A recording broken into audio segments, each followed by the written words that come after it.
Meron na naman tayong bagong natuklasan na budget-friendly staycation dito sa lungsod ng Trece Martires, Cavite. Dito nga sa halagang 650 pesos mo per pax o per head, if 4 pax kayo, ay makakapag-staycation na kayo dito sa bagong napakagandang unit nila. 2 days and 1 night na nga din po pala ito guys. At tapos sa Casa de Buno Staycation nga pala kami nag-book. At located lang naman din ito sa Hope Residences, Trece Martires, Cavite. Sa likod lang naman ito ng SM13, kaya sobrang bilis lang din neto makita. Marami na nga din po pala ang nag-book dito guys, kaya sobrang trusted na din talaga sila kapag nag-book kayo. At ayun na nga guys, nandito na nga pala tayo ngayon sa bagong bukas na unit nila. Pagpasok pa lang sa loob nito, syempre guys, matik kay bango na agad ang bubungad sa inyo. At tapos malinis, malawak, at ang aesthetic pa ng buong unit. Dito nga pala sa gilid nila ay nandito na po yung fully functional kitchen nila na may stove, rice cooker,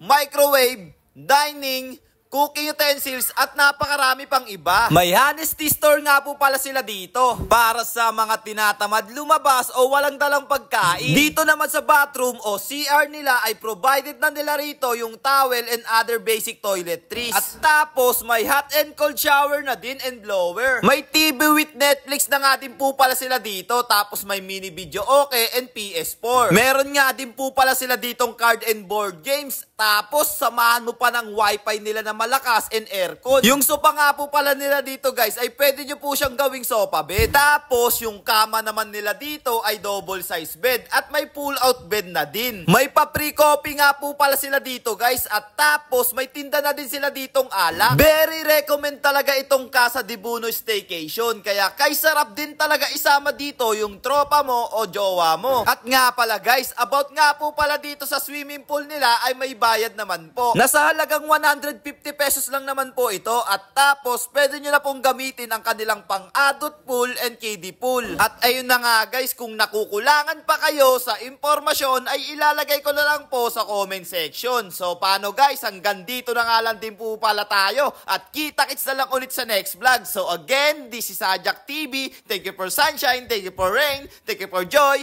Ingat, salamat, bye-bye, ble!